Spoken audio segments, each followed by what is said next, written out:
No século XVIII, o Brasil era uma vasta colônia portuguesa, dividida em capitanias hereditárias, que eram grandes faixas de terra concedidas a nobres e administradores pela coroa.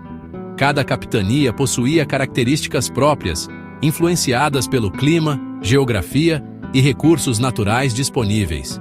Cada uma dessas regiões desenvolvia sua economia de acordo com suas potencialidades, como a produção agrícola, o extrativismo e o comércio de produtos tropicais, fundamentais para a metrópole portuguesa.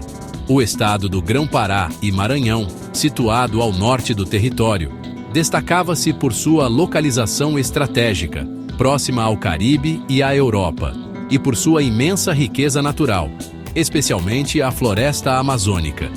Os extensos rios da região não só facilitavam o comércio de mercadorias e o transporte de pessoas, mas também serviam como barreiras naturais de defesa contra invasores estrangeiros, tornando o controle da área ainda mais importante para Portugal. Para garantir a extração eficiente de recursos e manter a ordem, a coroa portuguesa centralizava o poder, nomeando governadores gerais e criando mecanismos de fiscalização e administração direta. O Marquês de Pombal, figura central das reformas do período, buscou modernizar o império, aumentar sua eficiência administrativa e fortalecer o controle sobre as colônias, implementando mudanças profundas. Essas transformações impactaram diretamente o Grão-Pará e Maranhão, alterando sua economia, sociedade e relações com a metrópole, e preparando o terreno para novas dinâmicas coloniais.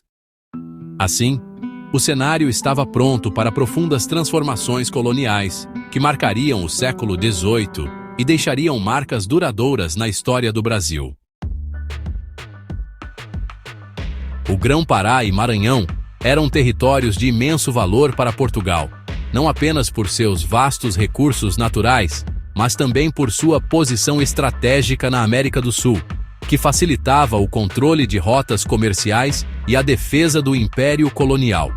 A região fornecia madeira de lei, especiarias raras e plantas medicinais, produtos altamente cobiçados nos mercados europeus, que impulsionavam a economia colonial e atraíam o interesse de comerciantes e aventureiros de toda a Europa.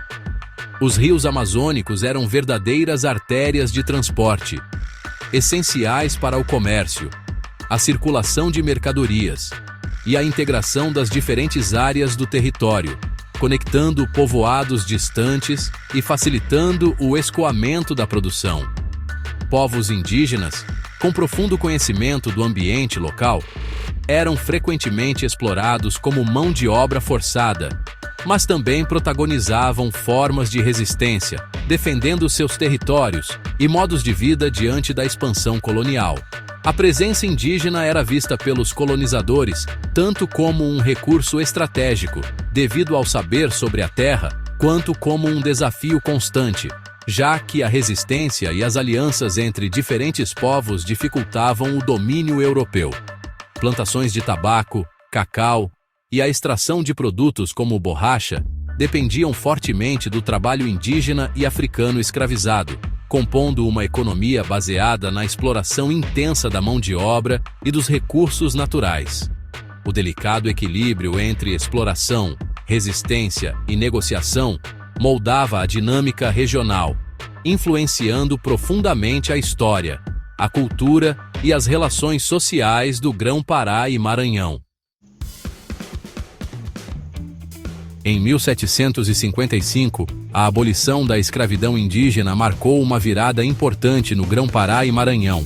Parte das reformas pombalinas, a medida buscava integrar indígenas como súditos livres, reduzindo conflitos e aumentando a produtividade local. Novas estruturas administrativas foram criadas para centralizar o controle e estimular a economia regional. Apesar da liberdade formal, novas formas de exploração surgiram, revelando claramente os limites das reformas. A abolição da escravidão indígena não encerrou o trabalho compulsório. Indígenas passaram a ser submetidos a sistemas de coerção, enquanto crescia a importação de africanos escravizados. O tráfico de escravos africanos aumentou, mudando a composição social e reforçando hierarquias raciais. Sistemas como a peonagem mantinham indígenas presos ao trabalho forçado, apesar da liberdade oficial. A exploração persistia sob novas formas, refletindo as contradições do domínio colonial. Em 1755, a coroa criou a Companhia Geral do Grão-Pará e Maranhão para impulsionar a economia regional. A companhia recebeu monopólios e controle sobre a produção e exportação de produtos agrícolas. Isso aumentou a demanda por mão de obra escravizada africana, consolidando o modelo de grandes plantações. A centralização do comércio buscava garantir lucros à coroa e integrar a região à economia global. A companhia moldou o desenvolvimento econômico e social do Grão-Pará e Maranhão. A abolição da escravidão indígena representou uma mudança profunda na estrutura social da região. Ao mesmo tempo, a criação da Companhia Geral do Grão-Pará e Maranhão impulsionou transformações econômicas e administrativas. O crescimento econômico foi notável, mas veio acompanhado de uma dependência ainda maior do trabalho escravizado africano, que passou a ser fundamental para a produção.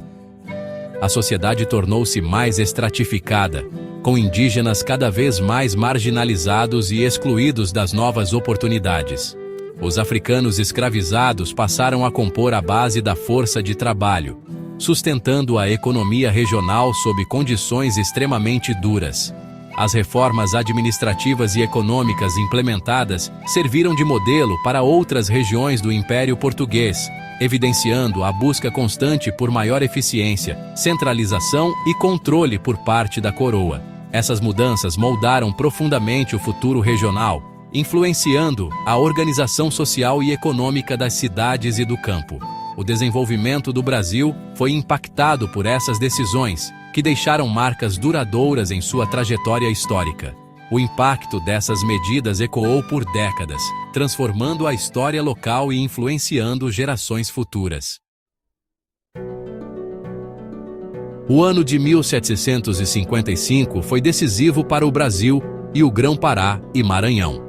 A abolição da escravidão indígena e a criação da Companhia Geral revelaram as tensões entre liberdade, economia e poder. Essas transformações prepararam o terreno para mudanças futuras e ajudaram a definir as estruturas sociais e econômicas do país. O legado desse período ainda ressoa na trajetória do Brasil contemporâneo.